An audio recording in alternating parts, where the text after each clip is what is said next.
नमस्कार दोस्तों, भारत के विभाजन के बाद देश की सबसे बड़ी माइनॉरिटी मुसलमान धार्मिक हिंसाओं में अत्याचार और पलायन करने को मजबूर हुए। लेकिन एग्जाम्पल सेट किया जाता है कि दंगों की शुरुआत मुस्लिम माइनॉरिटी द्वारा की जाती है और इसके रिएक्शन में हिंदू राष्ट्रवादी भीड़ मुसलमान पर हिंसक बनकर हमला करती है, जो हिंदू और मुसलमानों के बीच कम्युनल हिंसा का पैटर्न बन जाता है।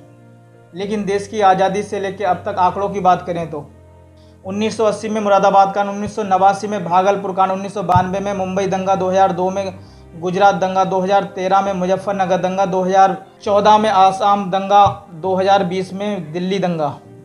अगर गुजरात दंगों के दौरान की बात करें तो गुजरात दंगों के दौरान बिल्किस बानो गैंगरेप हुआ। व्यवस्था में सबसे नीचे है और उसके साथ एक जो अपराध होता है, घृणित अपराध होता है, अमानवीय अपराध होता है। उसके बाद वो 15 साल लंबी लड़ाई लड़ती हैं, उसमें 5 पुलिस वाले, 2 डॉक्टर और कुल मिलाकर 11 लोग को दोषी ठहराया जाता है। यही बिल्किस बानो है जिन्होंने एक मिसाल पेश की है कि कानून व्यवस्था में अगर आप भरोसा रखें और लंबी लड़ाई लड़नी पड़ेगी आपको, तो आपको जीत मिलेगी, आपको न्याय मिलेगा। लेकिन इस प्रक्रिया में कितना खोना पड़ता है, कितना दर्द है, कितनी तकलीफ़ें हैं, वो हम बिल्किस से जानेंगे।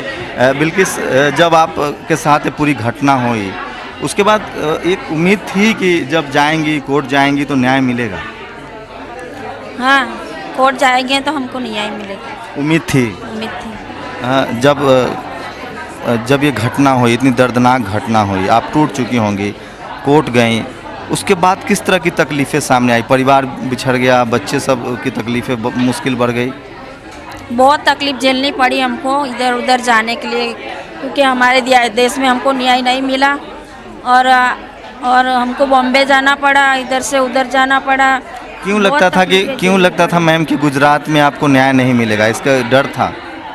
क्योंकि पुलिस और सरकार दोनों मिली हुई थी, इसके लिए हमको डर था कि हमको हमारे देश में न्याय नहीं मिला। 5 पुलिस वाले दोषी साबित हुए हैं, तो कोई धमकी मिलती होगी आपको जब इस पुलिस वाले का नाम था, डॉक्टर्स 2 दोषी साबित हुए हैं उसमें? हाँ, धमकियाँ तो मिलती थी, लेकिन हम हमारे घर में ही रहते थे, हम कहीं बाहर नहीं निकलते। आपने कितने घर बदले इस पूरे जो कानूनी प्रक्रिया थी 15 साल, उसके दौरान?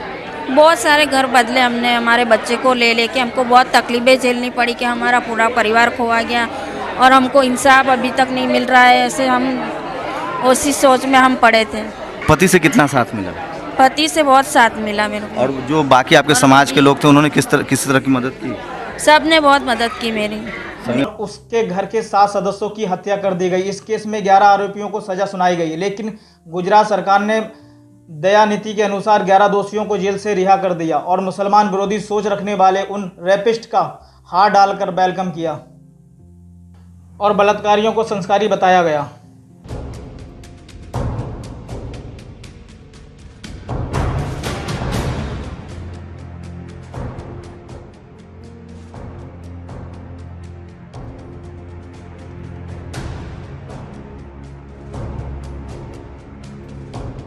लेकिन फिर भी एग्जाम्पल सेट किया जाता है कि मुसलमानों के द्वारा ही दंगों की शुरुआत की जाती है।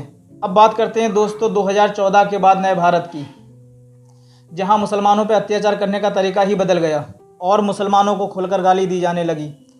धर्म के नाम पर मुस्लिम माइनॉरिटी की लिंचिंग बढ़ने लगी और कुछ बुद्धिजीवी और कट्टरपंथी सोच रखने वालों का मानना है कि आज़ादी 2014 के बाद मिली। हाँ, ये सच है, उनको आज़ादी 2014 के बाद मिली। आज़ादी मिली मुसलमानों को गाली देने की, आज़ादी मिली मुसलमानों के खिलाफ प्रोपेगेंडा फैलाने की, आज़ादी मिली मुसलमानों के खिलाफ नफरत फैलाने की। कभी रोड पर, कभी ट्रेन में, कभी स्कूल में, कभी कॉलेज में, कभी गाय के नाम पर, कभी कावड़ियों के भेष में मुसलमानों पर जुल्म करने की, कभी जय श्री राम का नारा मस्जिद के सामने लगाने की, कभी जय श्री राम का नारा लगाकर मस्जिद तोड़ने की। आज़ादी मिली उन गरीब मुसलमानों को गाँव में घुसने पर बहिष्कार करने की, आज़ादी मिली उन पर जुल्म करने की। लेकिन वो नहीं जानते कि इंसान को मारकर धर्म की रक्षा नहीं की जाती है। ये किसी भी धर्म का कॉन्सेप्ट नहीं है, ये सिर्फ एक प्रोपेगेंडा है। मुस्लिम माइनॉरिटी पर इतने जुल्म होने के बाद भी वो तमाम लीडर जिनको मुस्लिम माइनॉरिटी ने सालों से अपना लीडर चुनते आ रहे हैं, वो खामोश हैं। इतने अत्याचार सहने के बाद भी साल 2024 का लोकसभा चुनाव में मुस्लिम माइनॉरिटी ने विपक्ष को मजबूत बनाने के लिए बड़ा योगदान दिया।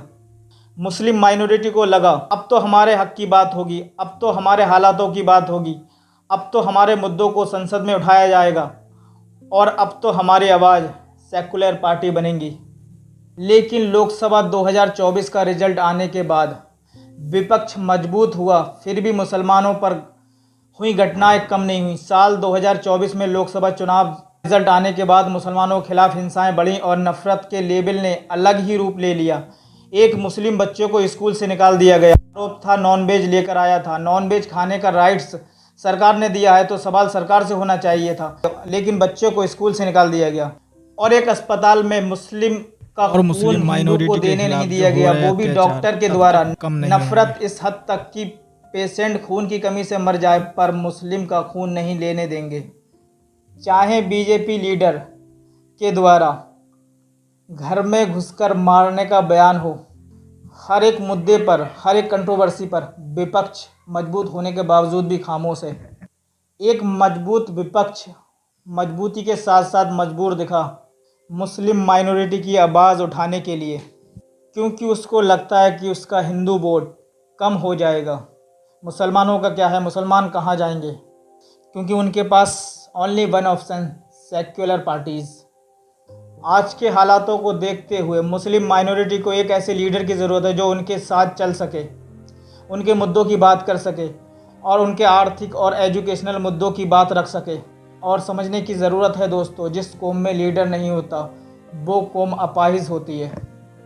देश आज़ाद होने के 76 साल बाद भी देश की सबसे बड़ी माइनॉरिटी की एजुकेशनल बैकग्राउंड की बात करें, आंकड़ों के मुताबिक लगभग 43% ऐसे मुस्लिम हैं जो अनपढ़ हैं, यानी उनको नाम भी लिखना नहीं आता। यानी देश की सबसे बड़ी माइनॉरिटी सबसे कम पढ़ी लिखी है। आज ज़रूरत है मुसलमानों को अपनी सोच बदलने की। आज ज़रूरत है मुसलमानों को अपनी नस्लों को एजुकेशनल बनाने की। आज ज़रूरत है मुसलमानों को ऐसी फाउंडेशन, इंस्टीट्यूशन और सोसाइटी बनाने की जहां दीनी और दुनियावी तालीम को एक प्लेटफॉर्म पर लाकर खड़ा कर दिया जाए। आज मुस्लिम माइनॉरिटी को समझने की ज़रूरत है, जितनी ज़रूरत उर्दू और अरबी लैंग्वेज की है उतनी ही ज़रूरत हिंदी और इंग्लिश लैंग्वेज की है। जितनी ज़रूरत दीनी तालीम की है उतनी ही ज़रूरत दुनियावी तालीम की है। जब तक मुस्लिम माइनॉरिटी दीनी और दुनियावी एजुकेशन को एक प्लेटफॉर्म पर नहीं लाएगी, मुसलमानों के हालात और मुसलमानों की एजुकेशनल हालात बेहतर नहीं होंगे।